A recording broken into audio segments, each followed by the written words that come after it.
Oh, the weather outside is frightful. But inside is so delightful. It's Christmas in July. Let's review. Let's review. Oh, let's review. Season 2. Bum. Bum. Do do do do Do, do do, do do, do do, do do, do, do do. It's a good thing we don't have Doug Walker in this podcast. That's all I can say. Yeah, he'd be freaking out. Oh my god. Well, unless it's the movie. He loved it with the movie. The movie, okay, let's just get this out of the way right now. Welcome to Christmas in July 2015. I feel like both the movie and this episode have very dark and sad implications behind them. The movie's not that dark, Tiki. Come on. Well, the movie, I remember, I felt really bad for the monster, and I felt like, oh, dude, everyone's judging this monster because he's, because he looks different and shit, and he's not a bad monster. I think it's Herman, isn't it? I don't know. I watched it once. I just remember Mr. Bluff was the villain. Anyways. He's always the villain. Of course he is. Of course he is. It's like Crosswire's father from Arthur. Okay, so yeah, we are doing Doug's Christmas story here on Christmas in July, and this is a pretty run-of-the-mill one for a certain extent. But at the same time, BlueDragonFive, I got to tell you, I have memories of this being advertised as like, oh, pork chop, it's a battle for pork chop's very life, and you see like a shot of him on trial and everything. I'm like, okay, and then like, I mean, in general, it's like Doug. We can agree, it's pretty much one of the most milquetoast of all the Nickelodeon shows. Like it's fine, it's harmless, but there's not really a ton going on there. I think it's quite memorable in a lot of places. Yeah, it's memorable. It definitely sticks with you to a certain extent. I just don't feel like it's the best quality. No, but it is memorable. I'm saying you gotta give it points for like people don't forget Doug. I mean, they always have. They know. I think the show definitely has like a psychedelic quality to it in a way with the daydreaming and Quail Man and everything, not to mention just the designs of the characters and the colors on the skin. Of course. I mean, the show was soundtrack. It's all just kind of a weird trip. I mean, the show was creative, but compared to the other stuff they were putting out, it just didn't kind of stack up to it. No, importantly. Okay, well, look at my shirt. Perfect example. Where's Doug on the shirt? Yeah, exactly. That's the thing. He's kind of overshadowed by all the other characters we got on there. I'm glad. Speaking of your shirt, visual representation right there. So speaking of your shirt, one of the characters on that shirt is kind of the reason Doug's not on that shirt. Let me tell you why. Okay. See, another reason Doug kind of didn't. Doug at the time was a solid show. Again, as we've kind of gone into, it's a solid show. There's nothing wrong with it. It was overshadowed by the big cartoon of the other Nickelodeon cartoon at the time. It was kind of stealing the spotlight from Doug. Was Ren and Stimpy. Oh yeah. Because there we go. Because it was pushing the boundaries. It was edgy, and also it was all the behind-the-scenes stuff going on with that show. And Doug was none of that. It was not pushing the edge. It was not edgy at all. No, but I want to say something to credit the writers and the crew on Doug. Though they were all stand-up guys from what I've understood, because they stuck up for one another. I mean, the thing I will give Doug is the daydreaming element of it. I think it definitely got daydreaming down better than a lot of shows I've seen, and it kind of made that the central focus of the show. Apparently, they went over budget with that kind of stuff towards the end. Mm-hmm. It sounds like, because they said there was like a reason they didn't get they were picked up for like 65 episodes, and they didn't get to finish their 65 episode run, and that's when so let's get into a little bit of that, because we don't really have any background. Let's just get into like kind of one really interesting bit of tidbit for like Walt Disney. Now here is a tidbit. Now here's a really interesting thing. Yeah, Miss Travers, this is a tidbit. Doesn't necessarily. It's like an interesting bit of. I'm speaking with Walt Disney because this kind of connects to it. This is a little interesting thing about Doug. Doug has an honor of an anime show. It's kind of a rare honor. It started, maybe not more of a dishonor, but we'll get into it. Yeah. It started as a Nickelodeon show, and again, because the production order didn't get to finish the 65-episode run and went a little over budget, they basically weren't able to produce like the last. They had 52 out of 64. Oh, okay, okay. Or something like that. It was like close to the end. They weren't allowed to finish production on it. Because God knows there was this giant running storyline that we just got cheated out of seeing. Yeah, anyway. Then again, I assume Nickelodeon was also probably going through a transition. Have you seen that trailer for the live-action Doug? I remember live-action Harold. I don't remember live-action Doug. Okay, Doug. live-action Doug, it was like Doug Funny returning to Bluffington after like 10 years or something like that. Was everyone painted in that? Yes. Skeeter was painted. I think Doug was like one of the only people who was like just regular. Wait, what did they do for the hair? I don't even remember. Okay, I think they just died. Anyways, yeah. My point is, so another thing maybe not helping the Doug cause was really I'm assuming after the fallout, or at least towards the beginning of the, like probably the fallout like mid the Ren and Stimpy faux pas was going on over Nickelodeon. Oh boy, yeah, that was messy. all that hoopla and all that stuff. And hoopla. There was a brick.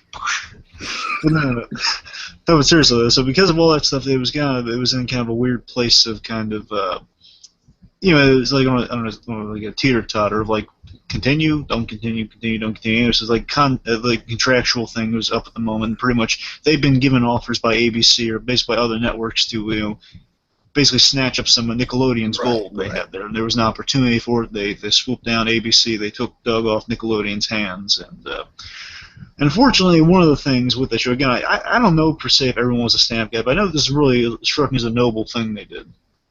The showrunners, I believe, they really wanted to keep Billy West. Now, Billy West was the voice of Doug. Of course. It wasn't Billy West's most impressive voice, but at the time, he's Billy West. We like the guy. Yeah. I mean, it was Billy West building his resume. You know what I mean? Yeah, this is early Billy West. Sure. It was way before Fry. Of course. Well, not way before. It was before Fry. So the point is, like, they tried to keep 5 years or so before Fry. Yeah, in that range. So the point is, unfortunately, they couldn't keep on Billy West for the Disney version of the show, which, as everyone knows, can infamously decline severely in quality. I mean, okay, like, we've seen shows, like let's go down the list. We've seen shows decline in quality before. Like Dexter's Lab, of course, is a good example. Yeah, but not as badly, though. It was still kind of the same show, but just... Of course, SpongeBob. Although, did you hear Hillenburg's coming back for SpongeBob?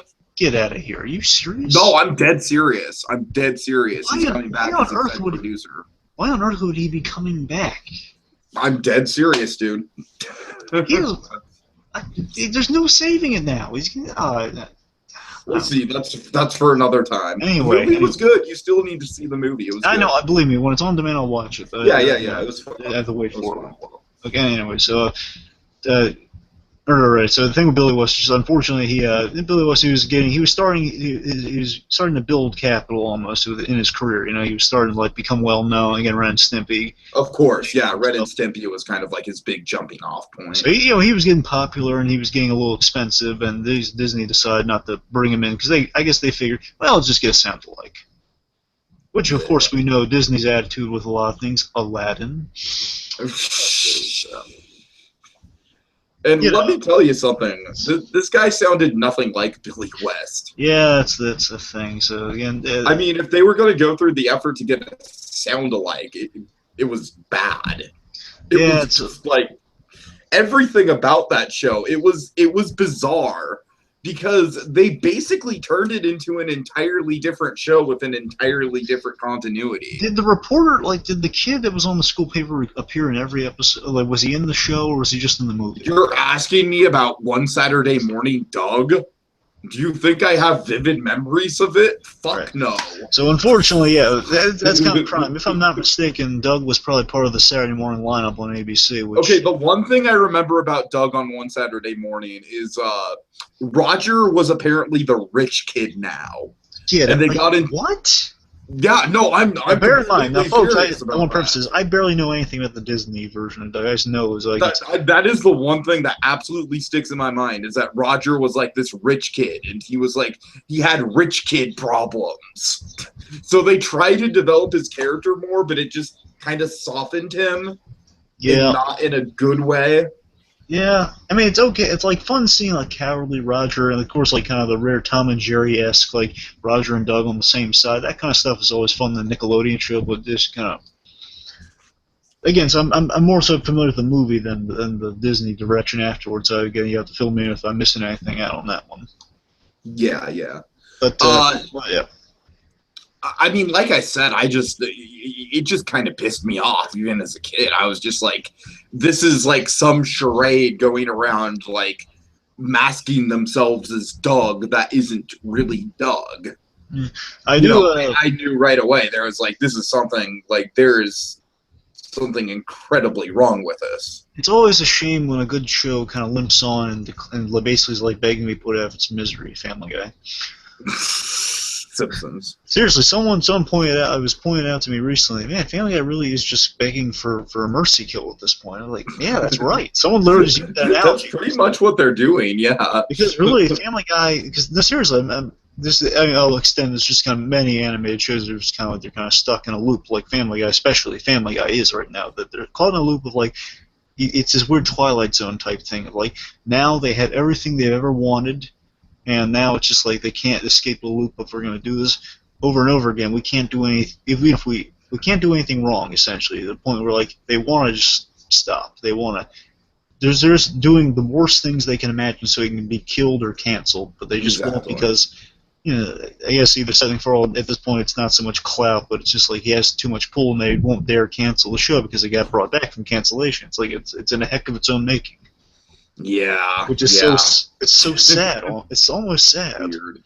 And I can only assume other shows are kind of put in this position. Only maybe they're trying more, like SpongeBob. Well, Simpsons. All I know about the Simpsons is that a lot of their voice cast is like threatening to leave. So yeah, we'll see how that goes. Maybe that's going to finally get put out of its misery. Well, no, they got the guy back on their side. Really?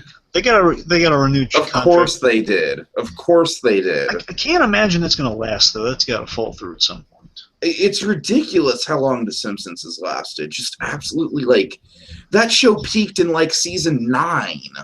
Yeah. Anyways, so just back to Doug. Let me ask you: you want to talk a little bit about the live Disney show, or no? You want to save it some other time? The live Disney show? You never heard of this? No. I'll bring it up. I won't go into it. But there was this. What? I'm looking this up. Okay, yeah, I saw it actually. I was there. At least in Orlando, Florida. I assumed also Disneyland. Okay. So it's like a live stage show. Okay. Yeah. I thought it was like a live action sitcom with the Doug characters. That's not a sitcom, but it was a live show. Everyone in costume and everything. Okay. Yeah, this was always kind of a weird thing to see because it was kind of. I'm not saying it took. It didn't. I'm looking it up. I'm looking to see if it's there. It's there. I don't believe it took the place of Flick's the Bug's Life thing or not, but like weirdly it was in a similar. No. It wasn't Bug's Life because it was an entirely different park. I know, but it struck me extremely similar to something they would do with that. There was like just a live. It was like a show gathering. I'm looking up clips right now. It looks interesting. It's about 30 minutes. That's pretty long for a stage show, too. Yeah, it's been years since I've seen it, so don't ask me what it detailed. I got to look into that more. I just thought I'd bring it up because it was. This actually seems like an interesting theater geeks we could do with Monkey at some point. Well, I'll join you on it if you ever want to do it. All right, Monkey, if you're watching. Anyway, so let's see. Anything else with Doug? So again, the last thing we'll finish my Billy West thing. So again, the really impressive things like the creators of the show, they stood up for him. They tried their hardest to keep him on because unfortunately it's going to look expensive. But the network's just like, it's cheaper to get a new one. Let's get a new one. And as you can tell, not the same, which I think sums up the whole Disney direction of the show. But still is quite an achievement though, of a show being at least. Whether you like it or not, whether you're crazy about it or not, it's a show that was so popular. Disney tried to snatch it up. Sure, that's true. And they did. They succeeded. At the same time, I feel like it's kind of a black mark on one Saturday morning. Yeah, and it wasn't by no means was it the impressive show on the Disney Saturday morning. No, and that lineup had some good stuff on it, but And we had Doug was Recess, not Buzz one of them. Lightyear, Star Command. We had some good ones. Pepper Ann, of course. Of course. Teacher's Pet. Yeah. Good lineup. Okay, anyway, so also probably I wonder if this scared them off from. It's kind of interesting, like the Disney machine trying to snatch up all the not trying, succeeding in getting. Oh my God, you're right. I never even thought about. Think about it. They've gotten Marvel. They've gotten Lucasfilm. They've gotten Marvel and Doug. It all fucking started with Doug. What I'm saying is, what if they had a grand plan of absorbing Nickelodeon? Oh no, it's happening. Well, I mean, I'm saying maybe Doug scared them off from doing it again. That's what I'm saying. Oh, okay. I'm saying, can you imagine if, like, the what if universe of Disney taking the old the old Nickelodeon shows that were no longer in use and basically reviving them? Right. I'm saying, like, I'm talking Rocko's Modern Life. I'm talking, Raise My Life, Rugrats. That's kind of like for video game fans, like the whole scenario of Nintendo and Sony initially teaming up to do the PlayStation. Like, how radically would that have changed video games? I'm saying, like, Disney Hey Arnold.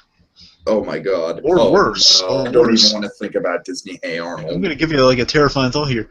The movie, the last movie to Hey Arnold done by Disney. No! See, that's going to keep you up. That touched a core. That touched a core with me. See, no. You see, folks, that's one of the three nightmare ghosts that's going to visit Tiki throughout this review. Along with the giant carnivorous fetus flytrap. That's the second one. The third one's coming in this review. You'll see it. Okay, let's get boy. Okay, so let's get into it. So without further ado, we've kind of given a little brief history of Doug, so let's get into it. Okay, so we start, let's see. Like any episode, we start with Doug's journal. Yes, and like I said, I think the whole journal and everything like that and the daydreaming, I think it's all very good devices. Yeah, it was always good device. And he's overall with Doug. Doug is kind of like a good moral show. Like, everyone will tell you about the best episode being the one where Doug, basically some money is found and he turns in the police like he should, does a responsible thing. Basically, Doug is kind of more is milquetoast even for Captain America. But there's something endearing to it. I know. Don't get me wrong. There is. Don't get me wrong. We like Doug. We do. We all see. I think it's nice. We all see a little bit of ourselves in Doug. I think it's nice. I think it's just something nice about humanity. We all, can do the nice thing, do the right thing. We all have felt like Doug at some point in our life. So we kind of have some foreshadowing in the dialogue. Doug saying, "During the best time of the year, the worst thing that could possibly happen happened." Oh boy. And a couple days before Christmas, can we chalk that up to a trope, just in general, a Christmas special happening? Flashback a couple days before Christmas. Yeah, let's do it. Yeah, sure. Okay. Just kind of the just the general timeline. Yeah, like a few days before, the Christmas week. We can All right. So let's see. They're doing kind of another. Here's another thing to chalk up.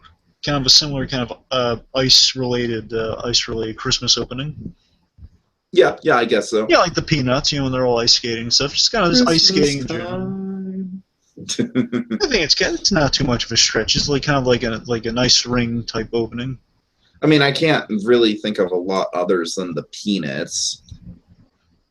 Well, I'm just saying, like, kind of ice. I mean, I'm sure the South Park movie, I guess. Well, fine, not opening, but just like ice skating in this thing. Okay, yeah, ice skating in basically general. Ice skating or and a recreational activity on the ice. Okay, so it's like they're playing pine cone hockey, and I love that, like, the old timey things. I mean, the show obviously is in the '90s, but it does feel kind of like a bit of a timeless thing. Like, hey, let's use like the brooms. And I almost kind of feel like the show was meant to be timeless in a way, and not necessarily take place directly in the '90s. Did they have cell phones? No, I do. No, it was before cell phones even. That's the thing. I'm trying to think. I think you might be on something. I mean, if they had cell phones back then, it was like the freaky big-ass brick cell phones, you know what I mean? Yeah, I retract my previous I redact my previous statement. I think you're right. It is timeless. Okay, moving on. So, at least the intent's to be timeless. I'm sure there might have been a few things that slipped through the cracks. Okay, so let's see. Absolutely. So they're playing pine cone hockey. And Porkchop, he kind of notices the thin ice and he backs away from it very quickly, in a bit of a panic. And then, oh boy, here we go. Now and the sign. Now, importantly, the sign disappears. That's going to come back, folks. Remember, that's what's called. It's called a plot device. Ding. Okay. So then, BB, we all remember BB, don't we? She's the rich girl, the rich purple girl. Also, just got word from Monkey. Yes, he would like to do Doug Live. Yeah. Although maybe more appropriate is talking Mr. Banks than a theater geek. We'll see. Okay, anyway, so let's just BB goes to get the pumpkin and gets knocked out a bit, and then she goes to get it. Porkchop frantically he springs into action, and good old Porkchop. Porkchop was one of the awesome dogs in the animation, wasn't he? Oh yeah, for sure. We gotta do like a top 10 animated dogs episode of some kind or something, Would Sprocket count? That's the thing. I don't know, animated because he's moving, he's animate. Yeah, because I just feel like Sprocket's so awesome that you gotta include him in there somewhere. Maybe we'll make it 5 and put him on there somehow. Oh boy, Sprocket! Okay. Point is, we got good old Porkchop, who was one of the coolest dogs ever. He's always painting like little episode names on the opening, which is like, how can you not look at a dog that goes to that much detail for you? So Porkchop, he freaks out, he springs into action, and he tries to stop her from going forward because again, thin ice. Unfortunately, no sign, so she can't see it, and she's not good at all at charades or pantomime. So BB just shrugs it off as, no, Porkchop, we can't play now. So again, BB, by the way, yeah, she's kind of rude. Now, importantly, she's not exactly rude. She's just saying, no, I don't want to play right now. She's just more ignorant than rude. It's a good point. I mean, I feel like it's kind of something they have to hammer home. Like, I feel like, if anything, it's definitely a misunderstanding. I think that, you're right, absolutely, it is a misunderstanding. I think it's kind of important to nail this down with BB, though, because ordinarily, if I'm remembering correctly, again, it's been a while, folks, bear in mind. So, again, Doug's not really on my radar that much these days. You don't spend like all your time just rewatching Doug. How dare you, BlueDragonFive? Well, Cat Dog maybe, Doug no. I wish I was joking. Anyway, so we got basically BB. Sometimes she's sometimes played as like kind of a Veronica or a Muffy Crosswire. Usually Muffy Crosswire. From again, you probably don't get that reference of Arthur again. You didn't really watch Arthur as a kid, did you? No, I did not. Sorry. No, the kids, the older kids out there will get that one. Well, she kind of reminds me of like a Veronica from Archie. Well, essentially, that's what I'm getting at. Like, there's in Arthur, or even like a Rhonda from Hey Arnold. I feel like Rhonda from Hey Arnold is like a more developed version of her. Essentially, yeah. Because I remember when I was a kid, I always picked up on the fact that BB was a lot like Muffy because they had like rich fathers who were kind of like just kind of the dumb rich guy, like like the pompous rich guy, and she was like the one who was like she wasn't necessarily bad, but she was like all caught up in her own richness, her own wealth. Sure. And basically Muffy was a little more pompous than I guess since BB was a little more of a nice person than everyone else. She was a little more humble, yeah, and I feel like with like Rhonda, Rhonda went through more peaks and valleys with it, you know what I mean? Which made her more of a fleshed out character. Rhonda had arcs, and I appreciate that. Exactly. Rhonda had arcs. The thing is here, I can't remember if it was like on and off for BB because I remember like here it was an anomaly. Doug has a line saying like even for BB, this is even if it is BB, which implies that she is usually not a nice person. Right. So I don't know. I'm wondering. I guess I can only assume that means like maybe she's a little pompous, but I'm going to assume she's nice. I feel like she's kind of like making a melodramatic deal out of biting the leg too. You know what I mean? That's the thing. I'm getting the sense that she's nice, but she's a little frou-frou. She's a little right. So high society. That's what I'm getting. Because I mean, like in the moment, like she admits later, that it didn't even really hurt, and now she's just like, "Oh, my leg." Yeah, so we're gonna get into that in one moment because I got a big thing about that. Oh boy. Just the last thing on BB as a character, because again, I think it's important. A little important. So overall, I get a sense, like, if I'm remembering correctly with Doug, it's that she's just the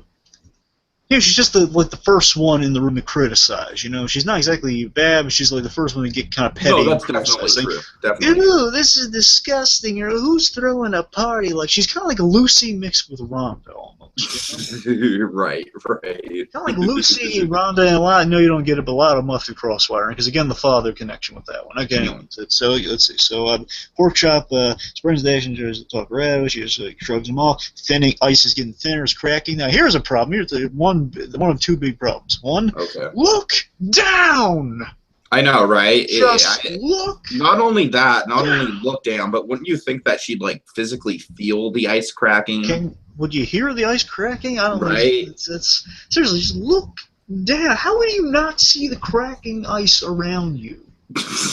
Better yet, how do you not see the gaping hole within the ice that the sign used to occupy, now gone? So I repeat, if there was Tiki, I'm not a nice skater, I'm not an athletic guy by any stretch, no. But you know, if I were by some miracle exemption on the ice, if I were ice skating by some miracle, you know, if I saw, besides just the paranoia of we're on ice, which is just hardened water. Exactly, which would freak me out. I'm right there with you. But, you know, just again, miracle exception, assuming I can just. I mean, I live in California, dude, so we don't have any freaking. I don't even like roller skating. Just assuming I can put the paranoia aside that we are on hardened water that has been kissed by a winter season. Assuming I can get that past my mind, I'm on the ice. Just again, miracles. I'm on the ice. I'm skating around. I see big gaping hole, cracks around. You know what, Tiki? You know what? I don't want to be near. Probably going to avoid it. I want to be. You know what? I want to be by the snowbanks on the other opposite side. That's me. I can get ordinarily stay away from that half of the ice with all the cracks on it. I think that's a good idea. Baby does not look down. Very dim. Very, very, very dim.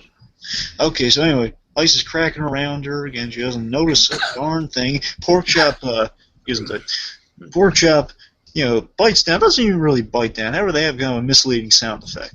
Kind of bites her leg and kind of drags her off. I think it's really kind of slow. It's not like intense or like anything. It's just like. Right. I think she falls, and that's about it. She's basically bites her leg, kind of drags her on the ground, and then you know she's fallen and she's dragged away from danger. Again, away from danger. Cracking, she would have fell in there. She would have froze to death. Not a happy Christmas in my book. So again, everyone's all in shock. Crowd. She could have joined. She could have joined the Thornberries, and they're not happy Christmas. Well, but again, actually, this is a really dark Christmas special too. When you think about it. But, this is a dark Christmas special, man. It's straight up. It is.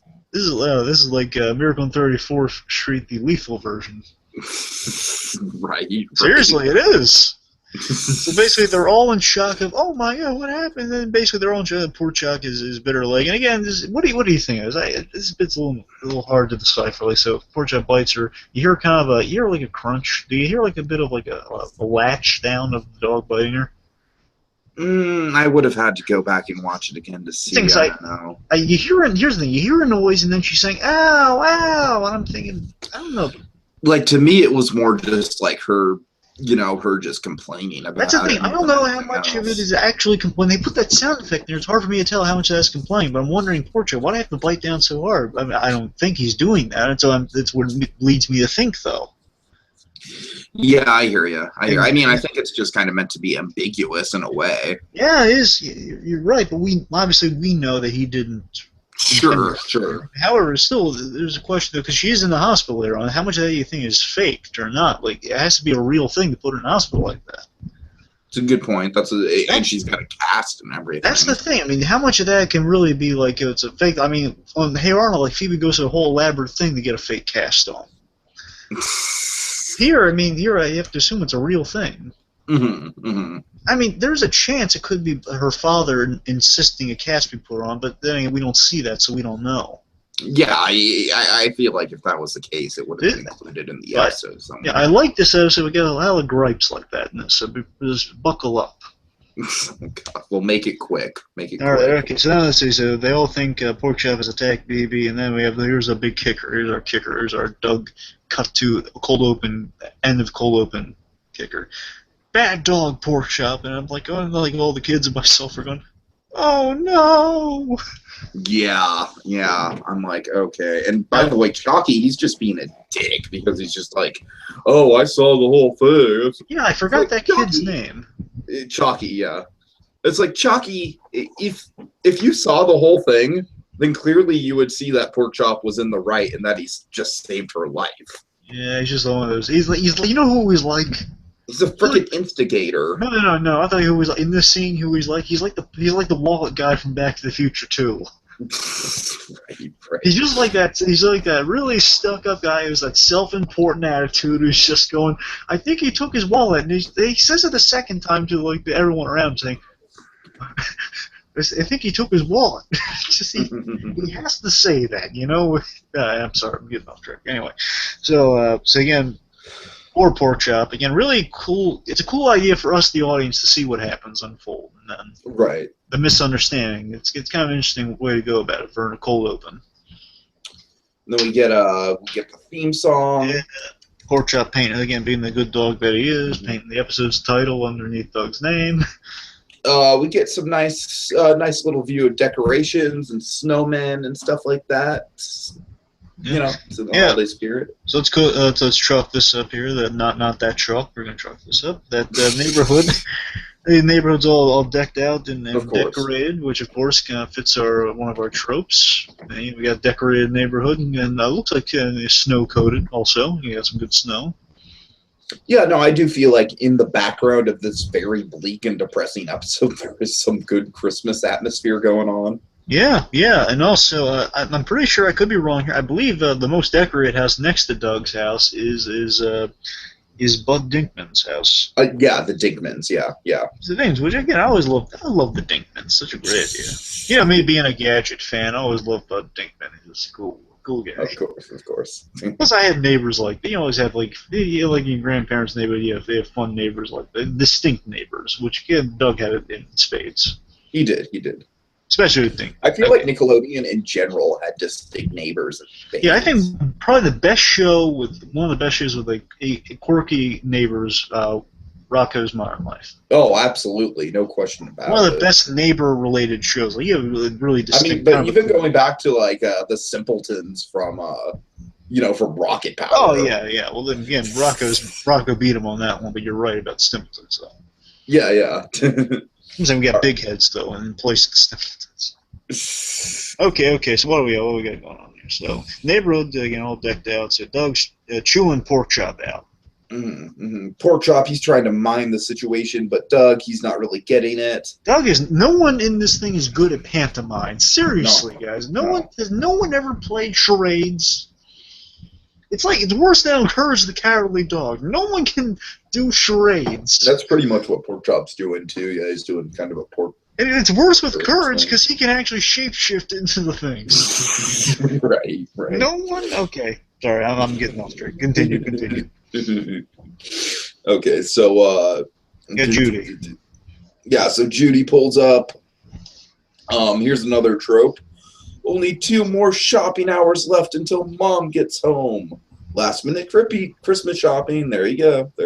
Judy was one of the great Nickelodeon sisters, I think.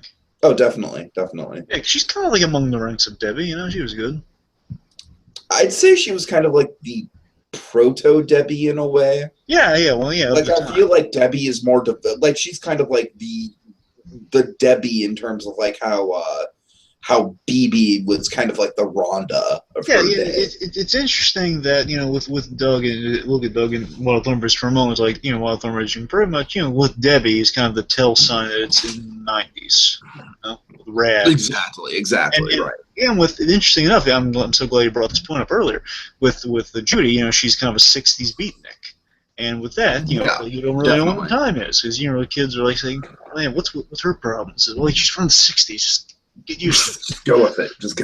Just go with it. She's like from the 60s. She likes bongos. But you mean like in a Goofy movie too? Yeah, like that. Just go with it. Oh, God.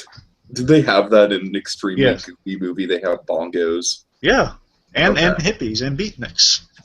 I didn't know that. Have you ever seen that movie, Tiki? That's a good movie. I don't want to spoil my memories of the original. It's a good one, though. It holds up, I think. Does it really hold up? Not as good as the original. I'm saying it's good though. Yeah. Okay. It's a lot of fun. All right. Okay. Anyway, so we got again, the idea is the simple mundanity of hey, let's go Christmas shopping, which again chalks up to our thing. Uh, Now, do you remember like what the deal was with this mayor? oh yeah, I'll tell you in a minute. But right before that, she had a really weird line. You're slower than Christmas. What sense does that make? Slower than Okay. Maybe like in terms of like you're waiting for Christmas to get here and the no. She said specifically slower than Christmas. I got Let nothing. that sink in for a moment. I got nothing. Okay. So yeah, okay, so we're at K Bluff and we have we're at K Bluff radio station, which by the way, I love going to a radio station animation. It's always fun. But seriously, like again, we've coming off of Agent Carter, seeing kind of the old radio techniques and stuff. Seeing like the audience, like not the audience, but the choir, like no, not choir, the guys that do the accompaniment, the singing. Yeah. Guys like K Bluff now. The guys that say he used to be the mayor. So now this mayor, I refreshed my memory. Okay, I'll tell you the story on this. This is kind of an interesting story, but again, this episode made me a little pissed off. Okay, so this guy used to be the mayor. He remember he's like basically the dumb politician who was always just doing.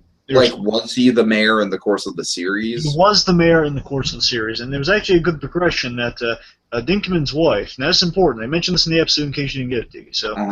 It was subtle, though, if you didn't know it beforehand.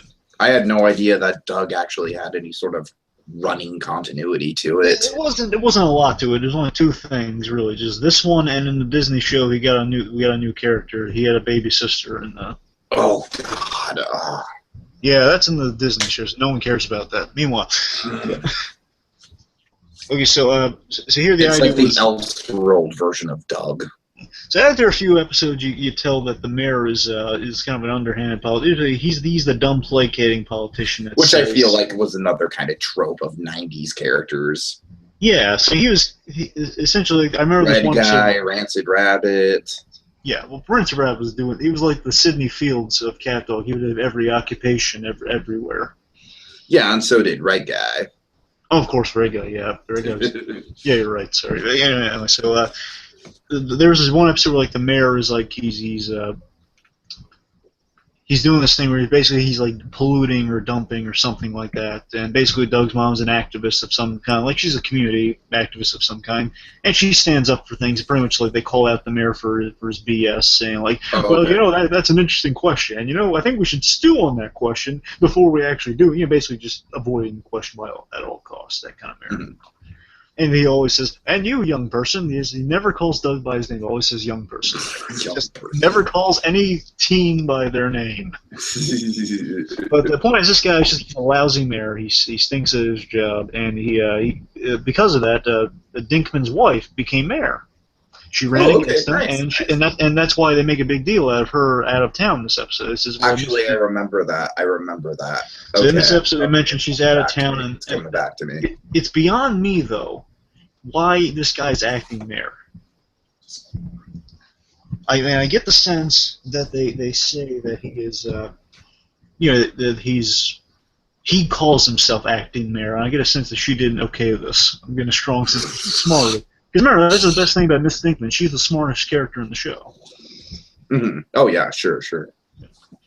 Right. All right. Yeah, I'm sorry. I'm just kind of like under a time crunch right now. We need to really speed through this. Okay, right. So let's see. So Tippy, that's her first name. So while Tippy's away, Bob White is this guy's name. Bob White is the acting mayor. Okay, I got it. Now they should have I don't know. I just didn't remember that her name was that. Yeah. Okay, so then someone calls in, tells him that the BBUs, and for some random reason, he cares. I know, this is kind of out of nowhere too. Yeah. Like the town just kind of picks up on this as this kind of like, it's like the opposite of what happens in the Lou Grant show. Yeah, this guy to me, he's the line of this episode. He just really ticks me off because he's the one who moves things forward because he's an idiot. No, but I mean, you know what I mean about Lou Grant, where it's like with Lou Grant, it's like they see like, oh, this is like a really heart-tugging story here. And with Doug, it's like they're just like they're literally trying to sensationalize something that's really not even that big of a deal. Right. Okay, so By let's see. any count, even if the dog did bite her leg genuinely, it's still not that big of a deal. Exactly, that's the thing. But that's more so with our Scrooge episode, who has not appeared yet, but he will soon. Oh, he's coming. He's coming. Okay, so we got Doug and Judy. What's happening? I think you and I are unanimous on that. Okay, so let's see. Yeah, Doug and Judy are they're shopping, and Doug's lamenting over yelling at Pork Chop. He feels bad about it, which is good. You know, Doug's stand-up guy. He feels, may have a little hard on him. Sure. So anyway, they're looking for gifts for their parents, and like Judy is looking at golf clubs for the father, and Doug says, "Oh yeah, sure, let's get them both or whatever." And then Doug picks out a hat for Pork Chop, which is nice. I thought it was really nice giving Pork Chop a hat. Pretty simple. Yeah. And also, it's like the mundane bit of like Judy just says, I think I like this. It's cheaper. It's Judy being money-minded. I like that. I don't know why. I'm sorry. She's very practical. She seems very practical. That. She's a beatnik, but she's a smart beatnik. Okay, so they come out to the house, and oh no, this is where things start to get really dark. Yeah. There's a mob outside the house. Oh yeah. Apparently, Pork Chop. And this to me, I'm calling big old BS. This is my whole Saul Goodman rant of the episode. Just make it quick. Okay. So basically, Pork Chop is under arrest by the dumb acting mayor. Again, not actual mayor. Technically holds no power whatsoever. He's not even like an ex-president or anything. Holds no power.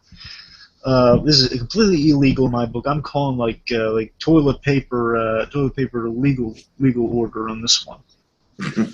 So basically, it's he's calling Pork Chop a brutal killing machine. Again, they're all ignoring the fact that, hey, first of all, you're all trespassing on property that's not yours. Second of all, isn't that a little extreme? I mean, it's like how many people get bitten by dogs? Yeah, and then you're calling this thing a brutal killing machine. First of all, it's domesticated. Third of all, this is kidnapping. This is theft. You're stealing someone else's property without telling them at all. You have no warrant of any kind. Again, you hold no political power. None of this works at all.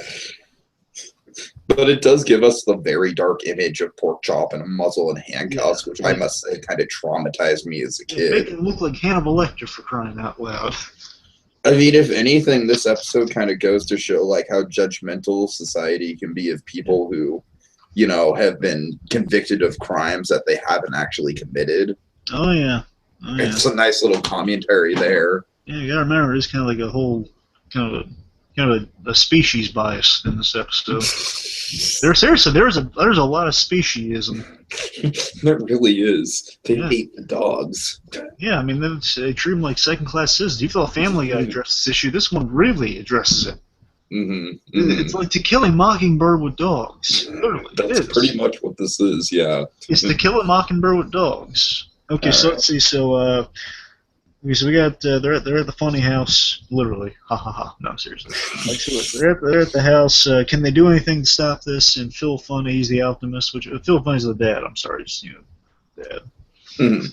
He's the optimist. I always like his character, by the way. He's such a nice guy. Yeah, he's nice. He doesn't have a lot of depth to him, but he seems pleasant. Yeah, he's always just kind of the nice guy in the room, saying, right. Oh, son, he's kind of like a 50s dad. I like that.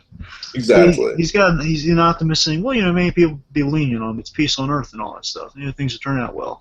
We got the mother, and again, the mother is always the one asking the smart questions, which I do like. She's the one saying, now, Doug, are you sure he was just playing? You saw him playing? Says, yeah, he had to be. Wouldn't hurt a flea. And then Judy buys into it. She just thinks, she's being all melodramatic. Living under our roof. Come on, Judy, get off the high horse. Come on. I know. Shut up, Judy. Shut up. Again, we have a similar moment in Wild Dormers with that. Yeah, so that's it. So we got Mr. Bluff's lawyer charges. Oh boy, he's coming. He's being built up. So basically, charges have been filed against. Now, here's the thing: we don't exactly know who the charge is being filed against, which really bugs the crap out of me.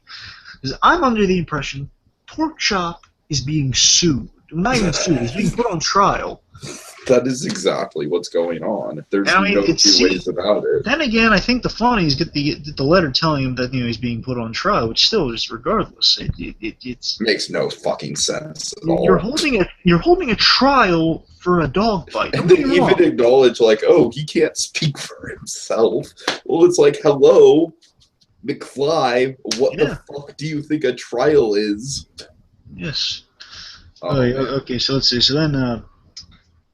So basically, Doug's dad here, he comes up with this whole testimony plan. Well, actually, it's not a bad plan. He says, it's not the most well thought out plan. It's okay. Basically says, well, let's get some character witnesses here. Let's get a little testimony from us. And he says, okay, well, it's not just us. It's the neighborhood, so we get a petition going on. I'll do it myself. So then, so then they go around. The first stop is the good old lovable neighbor, Mr. Dink. Again, no Tippy. Again, now the reason Tippy is not here specifically, aside from just that how we can have all this stupid stuff happening, is that Tippy would probably be the voice of reason, the one who shut everything down. Oh yeah, with her there, it'd be like this would not go. Like ordinarily, Doug would just go to Tippy, and basically she might help him out on this situation. Doug might get like a small fine. Yeah, that's literally all that would happen. I mean, seriously, it's a fine, and maybe if they prove that it was like helping her, then no fine at all. So really, it's a small claims thing. Exactly. Yeah, exactly. That's the whole thing. Is that? I mean, it's not like she was severely injured. Like it was like it's debatably a problem. Well, I mean, her leg isn't a cast, and she's confined to a wheelchair, so there's some vagueness around that. There is a lot of vagueness around. I'm saying Nickelodeon Watergate here.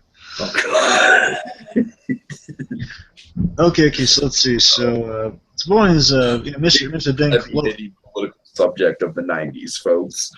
All right, so Bud, nice guy he is, he signs it. Sure, no problem. Mm-hmm. M says, I'm sure you will. I'm sure you'll get him out of there. I'm sure everything's going to be fine. So, unfortunately, many people have said no to the petition, which to me, again, this is more BS. Like, I don't buy this. Come on.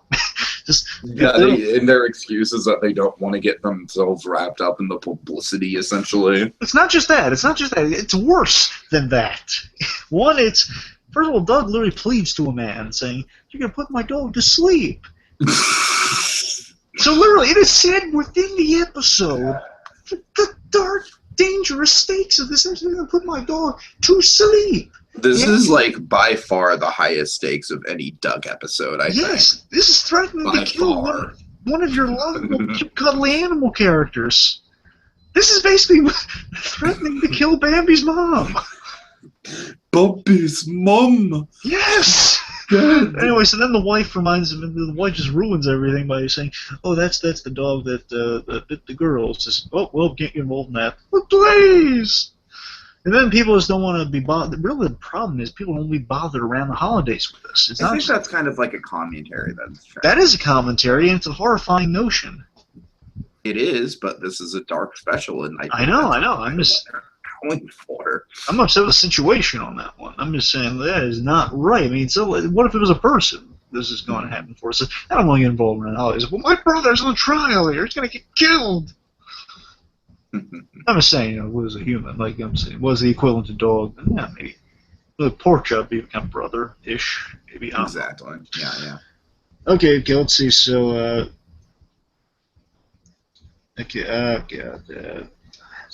yeah, people still really don't want to get involved. And, there was really douchey lady, this one stupid neighbor who says, well, you should have, well, please, we don't have time to do this after all. Says, well, you should have thought about that before. I want to punch that lady. I'm serious. Dumb. Okay. So let's see. So, there's a Christmas shrub right here. Appliance store window. You got the department and/or appliance store with all the TVs watching from there. We got a news update. So again, they have a reenactment, which is hilarious. This definitely stuck with me as a kid too. So the Mad Dog, they're calling him the Mad Dog, and basically they're blowing everything completely. Lucky Duck Lake. I cracked up laughing so much when I heard that. So then we see the reenactment, which is all wrong. Oh my god, it's ridiculous. It's just like she's being the girl playing, who's obviously, I love the details. It's obviously like an adult woman of some. Not right. basically, it's like a giant bulldog too. Like It's a huge, giant bulldog with not like remotely. like the bulldog's teeth are probably as big as Pork Chop himself. Well, not that. No, I can't remember that, but he's just a big bulldog. Yeah, like shaking her around. This. But no, the funny thing is, I'm pretty sure they animated it so it looks like a fake dummy that the dog is shaking around. I rewatched it. I think they still animate her. I don't know, the way she moves, it looks like she's still there. I can't tell. No. But I looked for that. Tiki, I watch it. I looked for that though. I thought that would be the most perfect thing here if it was just obviously a dummy. Right. Anyway, so apparently this is the signal to the dog that, oh man, things have really gotten out of proportion, which fair enough. And they have, yeah. I think from the moment they started, they were out of hand, but okay, fair enough. But then so he wants to go see BB, but then enters our Scrooge of the episode. It makes sense they wanted to. First of all, I think it makes sense he wanted. I'm surprised he didn't visit her before. Mm-hmm. You know, I guess he was only like within a day, so maybe that's it. So we go to visit BB in the hospital. Unfortunately, Doug can't get through the door because Mr. Bluff, her father, who is our Scrooge of the episode, yes, yes, big time. He's got a specious arc. It's basically basically he literally just says like Pork Chop is going to die because he just don't like dogs. And the southern accent doesn't help things at all with species stuff. I just want to point that out. What would be a racial slur for dog? Vomit eater. Bumper chaser. Actually, in my interactions with dogs, I've actually just used the term like "you're a dog," you know, kind of like Brian Griffin in a way. And I feel like that in itself is kind of a racial slur. Well, I think calling a dog as a dog and not their name, like "get over here, dog." I think the worst thing you can say is "no dogs allowed." No dogs allowed. That really bums a dog out. I've seen it happen, man. I'm kidding. No, so then we have Mr. Bluff just saying, like, you know, Doug just wants to go in there and say, hey, look, things are out of hand. I would like to talk to her. He says, no, she can't have any visitors. It's not, you know, it's just absurd. Yeah, just sorry, son. Don't like dogs. Most insensitive prick around the holidays. So that's really what it comes down to. That's really what it comes down to. Then is that no, let me tell you why. To die because of Mr. Bluff's distaste for dogs. Oh, it's worse than that, Dick. I'll tell you why it's worse than that. You know what his reason is for? No, I'm not a dog guy myself. I don't like dogs. I'm not either. But if I see a good movie dog, as we just said, you know, animated dogs, movie dogs, yeah, they can be good dogs. But let me tell you why Mr. Bluff doesn't like dogs. Let me tell you why. Mr. Bluff doesn't like dogs because, and I quote, they don't have money or know what money is. And that's why Pork Chop is going to die. Yes. And then he says, well, no, it's no. And then Doug calls him out on this thing. That's no reason to do all this stuff. He says, oh, it's the perfect reason. I'm sorry, I keep sounding like the Don Knotts Petrie. I can't even. I don't even know how to respond to that. That's just like it's insane. This man is an idiot.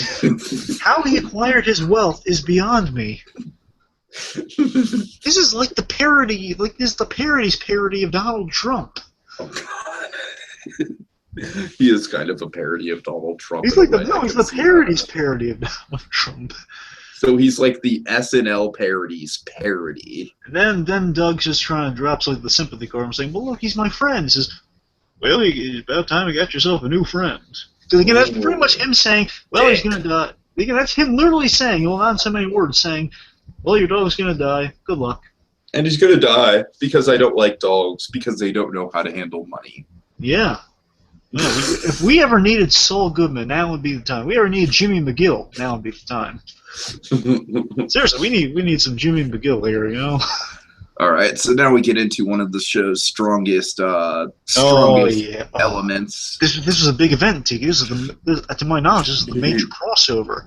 Oh, yeah. I'm pretty sure this is the only time that all three of them came together. I'm serious. This is a big thing. I really loved seeing this after so many years. I was this is such a cool idea. So we got I didn't catch this one's name. I just call him Indiana Doug. He's race Oh, something. well, no, the other one's race something, but No. It's Smash Adams, yeah, Quail that. Man, Okay, so this guy's race. race something. I You just know, got they his they first name. probably were thinking Indiana 5, Speedway. That's probably they're thinking with that. Mhm. Okay, so race something or other. Can I just call him Indiana Doug? Hold on, I'm gonna look it up. Yeah. The point is, we got that guy. We got Race Quail Man. Canyon, I think.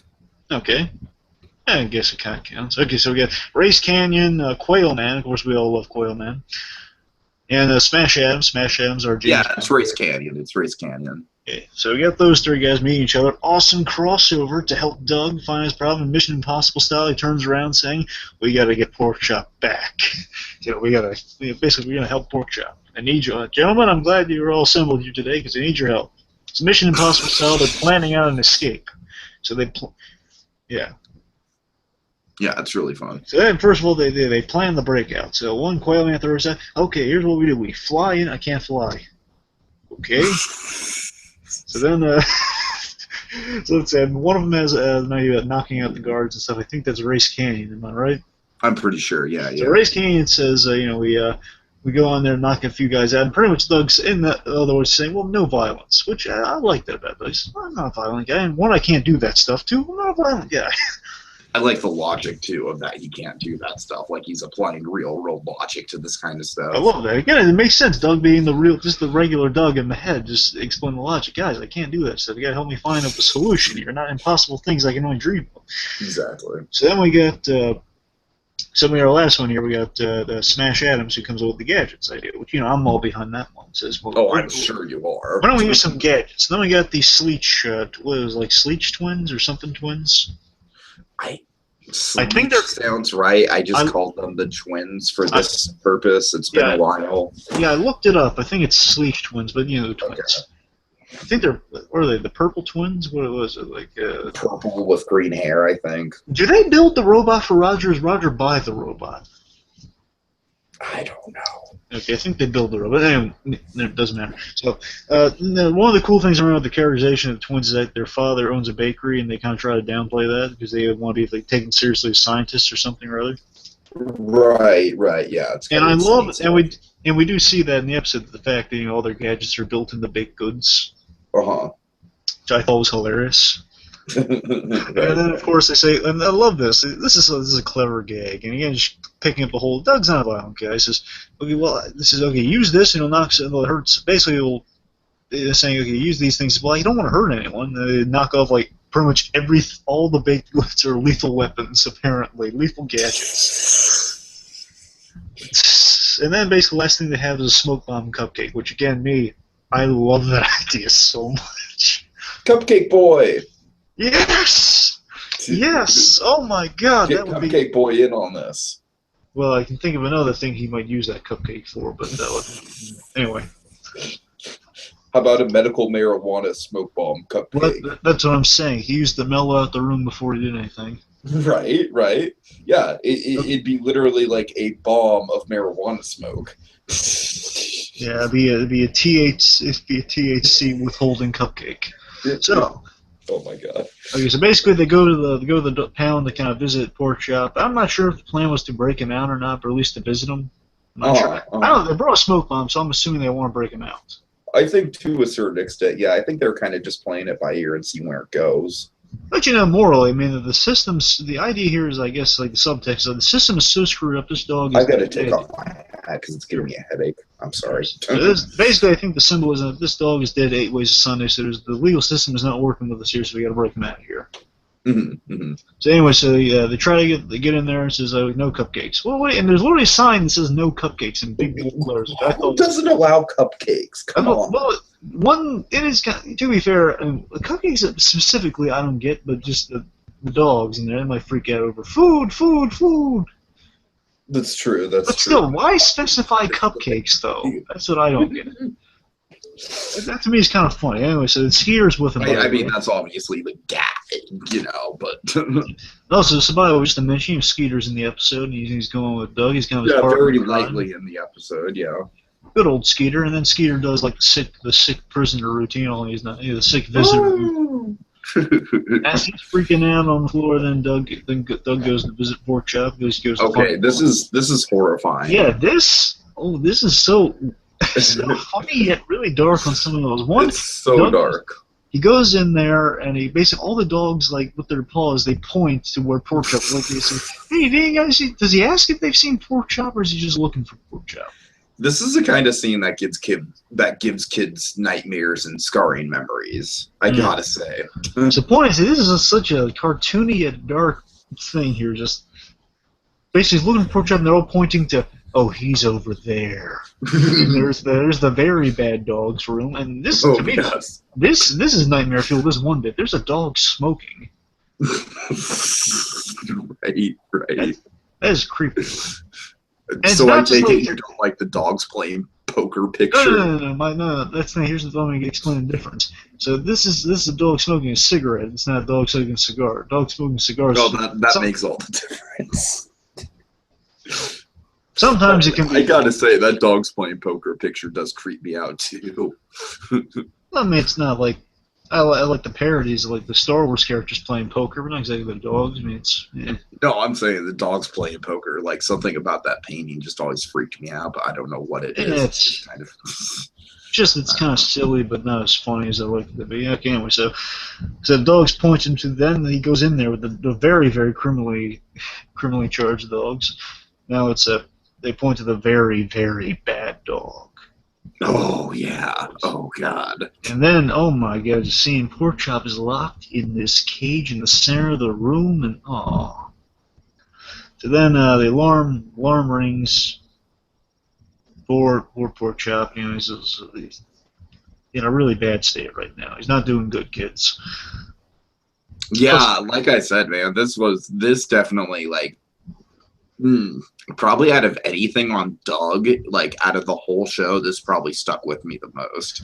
Wasn't Pork Chop crying after Doug was hauled out? Oh yeah, definitely. That is one of the saddest things. But just a little bit of levity before we get to our next scene here. When the dog was smoking, it then cut to the guard. Again, this is another grip. This is a bad guard. He's eating a cupcake that doesn't belong to him. Luckily, it blows up in his face, much to Skeeter's dismay. Mm-hmm. Again, the alarm sounds off. Really sad moment. Pork Chop crying. Oh my god, that is nightmare fuel. Like a very very bad dog. And you know what? What? If that's not bad enough, let's just go through what happens next with Doug thinking about the first Christmas that he got Pork Chop. There's also there's the hopeless igloo shot. Do you remember that? Like the whole it's not crime scene tape per se, but it's like it's like the roped off there. It's like right. Oh man, that is communicating so many dark levels. Like you can no longer go here. But no, you know what I mean about those flashbacks. So it jumps from from the first time that they got Pork Chop as a puppy. This scene. This is the one that's gonna give kids nightmares. See, forget the other one, Tiki. This is what's gonna give kids nightmares. So we have flashbacks. It's so fucking dark. Pork Chop being given to Doug. And then the previous year, Pork Chop gave Doug the journal. That is big. That I didn't expect. Like, oh my god, that's so sweet because he uses that. Which really kind of puts a precedent for the whole show in a way, into perspective. And he gave that, and also I like the idea that just got a little Guardians of the Galaxy here that Doug gave Pork Chop a Walkman. Right, exactly. And then what's gonna happen on this Christmas? What does Doug have to look forward to on this Christmas? Basically, he's looking like we're gonna get death on Christmas. Basically, Doug at Pork Chop's headstone. Yeah. Just I literally wrote in my notes. No. I mean, really, man, for a show that is like so middle of the road so much of the time. This episode is not doing the balls. And the problem is, I mean, to show's credit, Pork Chop has always been a fun character. We love Pork Chop, and like the thought of like, oh my god, Pork Chop has done absolutely nothing wrong. We've seen this. We like Pork Chop. He gave Doug his journal. He's a little adorable little puppy given to him around Christmas time. So there is significance. And by the way, here's some chalk up: a dog given to someone on Christmas. There we go. Okay. Also, like the very useful gift journal. Right. Anyway, so then death on Christmas. This might be Is that something. a trope? I guess it's a trope. Actually, it might be because just like a headstone Christmas and death. Story. Or I'm sorry, not Christmas Carol. That's what I'm thinking. I'm thinking like kind of headstone visit at Christmas time. So, and basically, then Doug's like narrating, saying, "Well, that Christmas, I got pork chop, and that Christmas, he gave me my journal, and this Christmas."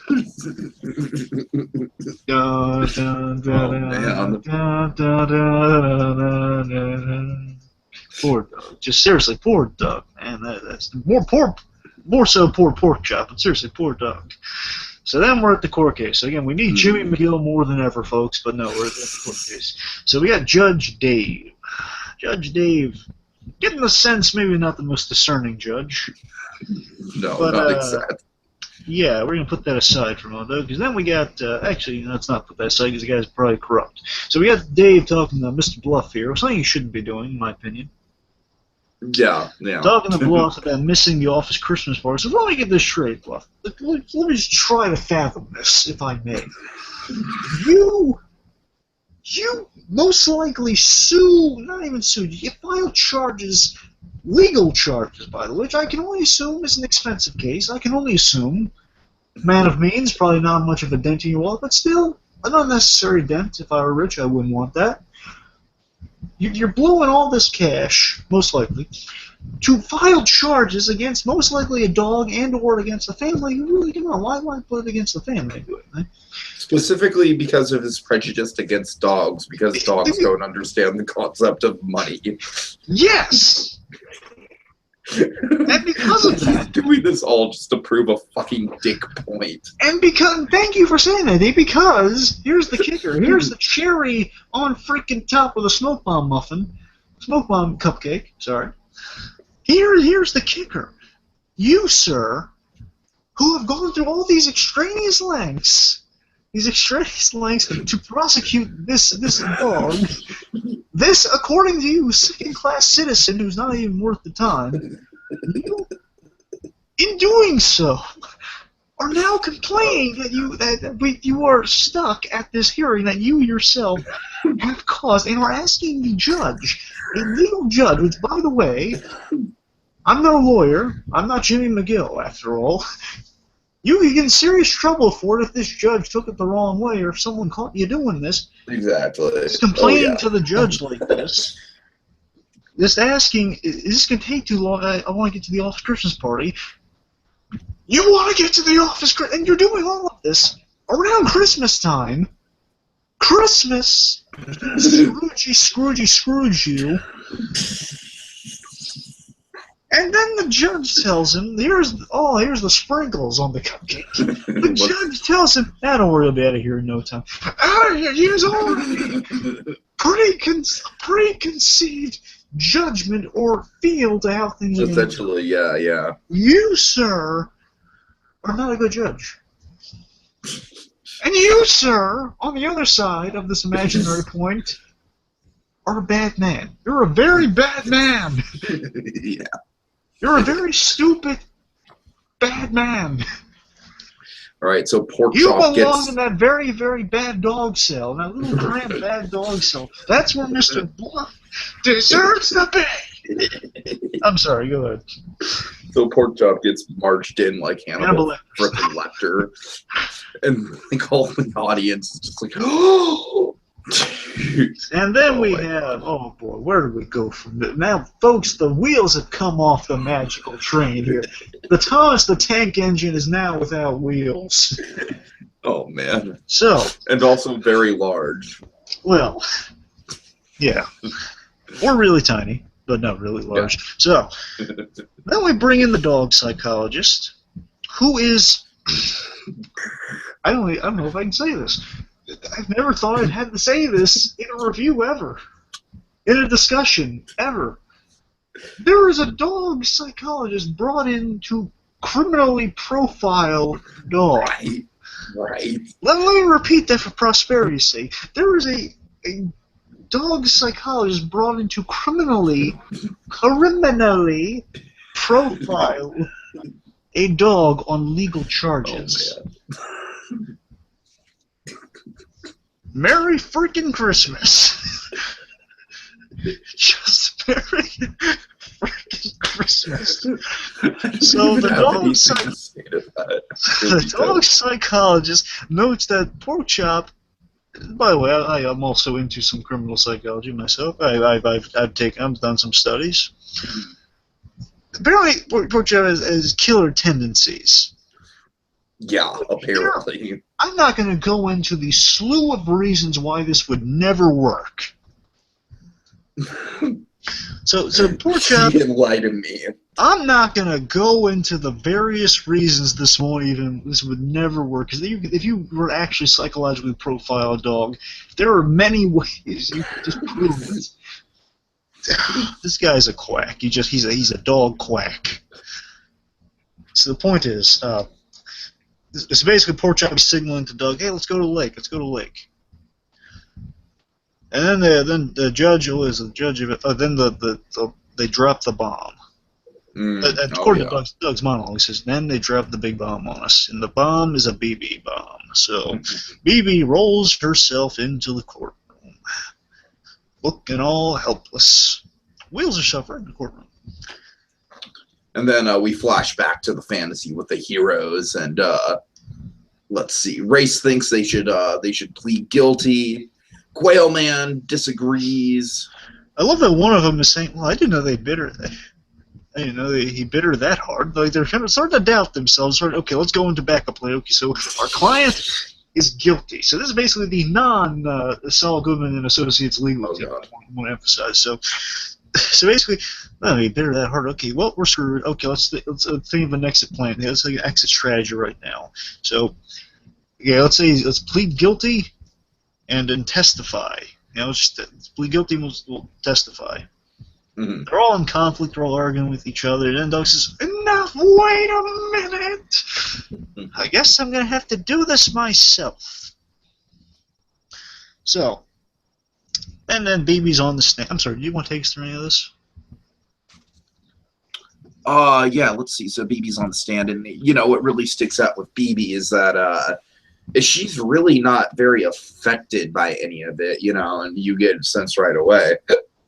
And quite frankly, I do think we're onto something here with Mr. Bluff and his just sadistic, hatred of dogs because of their lack of understanding of money. That's where all of this stemmed from. There's an interesting thing here, because again, she said, well, he didn't bite me that hard. But she says, yeah, that happened, which again is nail in the coffin. And says, well, it didn't hurt that. It didn't hurt that much.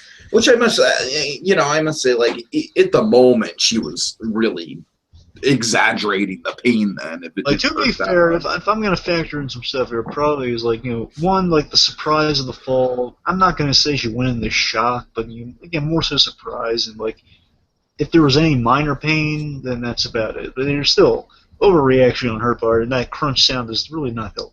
It's not a crunch, it's just like the bites, you hear a bite. But the point is, with that said, had we not had that bite, I would have thought that, seriously, if we had not heard that bite, I would have legitimately thought, Mr. Bluff is such an idiot, such a demented idiot. He made, Phoebe style, he made his daughter a fake cast. Right. To frame this innocent dog. One can only speculate. And by the way, if you're really as overprotective of your dog as you claim to be, sorry, not dog, of your daughter, as you plan to be, as you claim to be, you would have no one watching her? You have no one in a car somewhere? Apparently, again, he's a man of means. No one with binoculars or something keeping watch on her? Yeah. Father of the year, folks! Father of the freaking year! Okay, so let's see. At this point, Doug, he's trying to convince everyone that, well, first of all, he's like, well, how, we need Pork Chop to tell his side of the story, and everyone just oh, he's a dog. He can't tell his side of the story. Species. It's what kind of a... Yeah, I'm sorry. It's what kind of a courtroom is this, man? It's like, seriously, it's like you're prosecuting this animal and then you're not even giving them a chance to defend themselves whatsoever. I don't even think he has a defending attorney, does he? No, he doesn't. Doug's the attorney. That's what I'm saying. Okay, two things. One, before we get back to the excellent point you just made. One, I want to point out something with BB's testimonies. There was a really important, well, not really important, really stupid thing. Is the minute she says, okay, so she says, but he didn't pull me across the ice that hard, and then of course the lawyer is like the lawyer that's on her side, that's on the bluff side, just instantly says, enough questions, Your Honor. Mm-hmm. Exactly. That's important. Right after that has been said, everything's fine. That's been said, everything's fine. Mr. Bluff, he goes into overprotective dad mode, and he says, she's, Honor, I object. You object? You. What? She's been on too much strain, so it's basically saying like, oh, she's been through enough. Don't put her on the stand like that. Yeah, nothing. She's in no way. The guy's such a blind idiot. I mean, he's just like very paper thin, just evil, just straight up fucking evil. And then like everyone's saying, and then the judge just accommodates the girl saying, and what a brave little girl she is. Like, oh. Okay, so then with your excellent point about Doug, Doug apparently is the acting attorney because no one represented Doug. Again, illegal. That's what I'm saying. Did you ask the dog for a lawyer? Oh no, you know why? Because you thought of him as a dog. And what are we doing? Are we saying mutes can commit crimes now?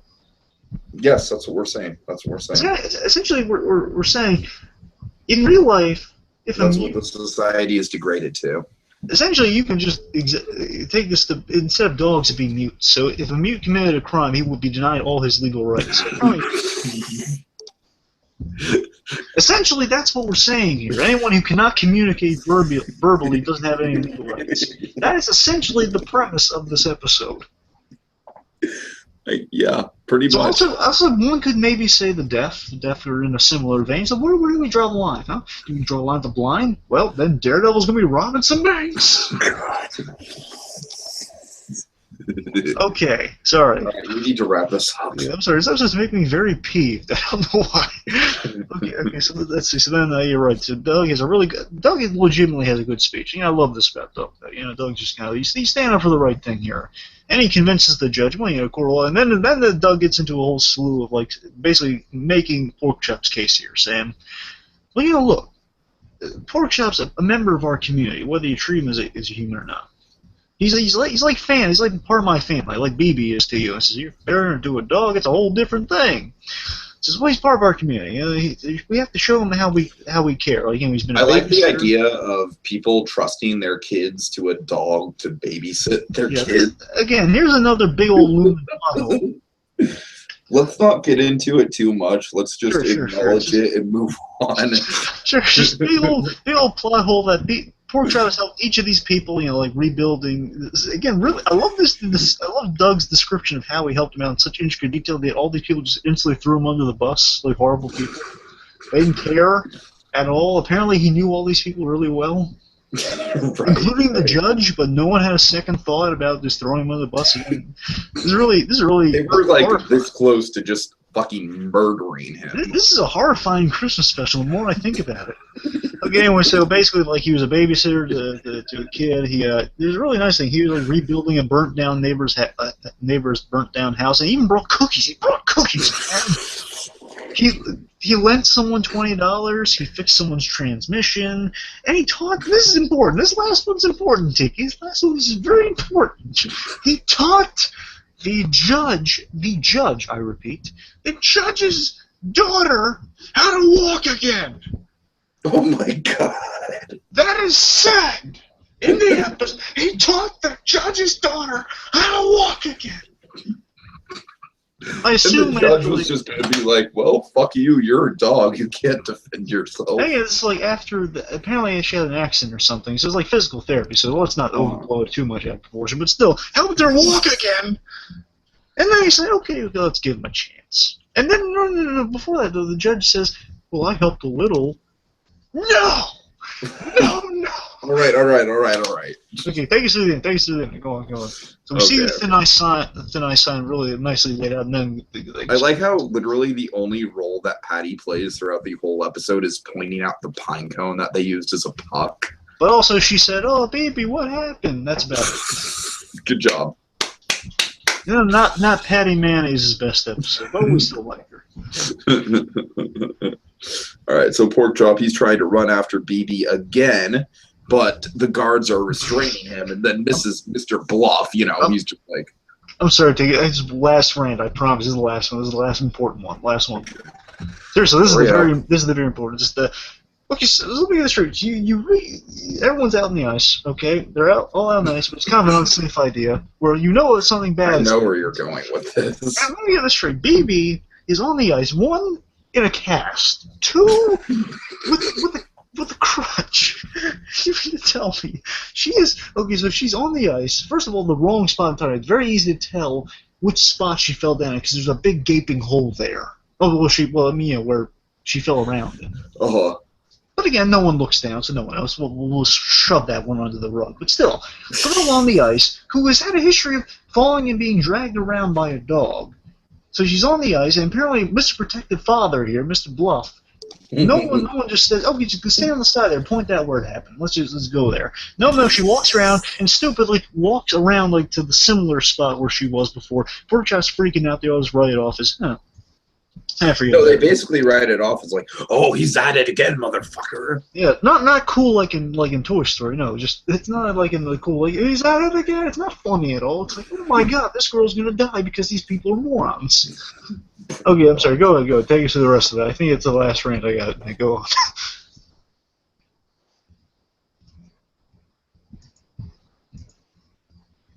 Hello. Well, that's what I get for the last rant. Okay, Tiki's a little frozen at the moment. Hopefully he hasn't fallen through the ice. But, okay, while he's coming back, I'll take us to the rest as quickly as I can. So Pork Chop freaks out again. Everyone thinks he's at it again. Pork Chop saves her after she falls in the water again. Seriously, no one notices that she... I'm beyond myself here, folks. I'm sorry. I don't know if I can get through this one. I can't get it. So Pork Chop saves her after she falls and dives in right after. Saves her, and then we get a newspaper saying, "Dog saves Bluff's tot." Anyway, so then we got Pork Chop gets his hat for Christmas. All the neighbors that condemned him before, they're there for a Christmas visit. And even get a visit from Mr. Bluff, and they basically Mr. Bluff just saying, "Oh, there's anything I can do to make it up to you." And then Pork Chop has an idea, according to Doug. And we see this is really nice. It's kind of another Christmas trope, very similar to Tiki's hopefully rejoining us.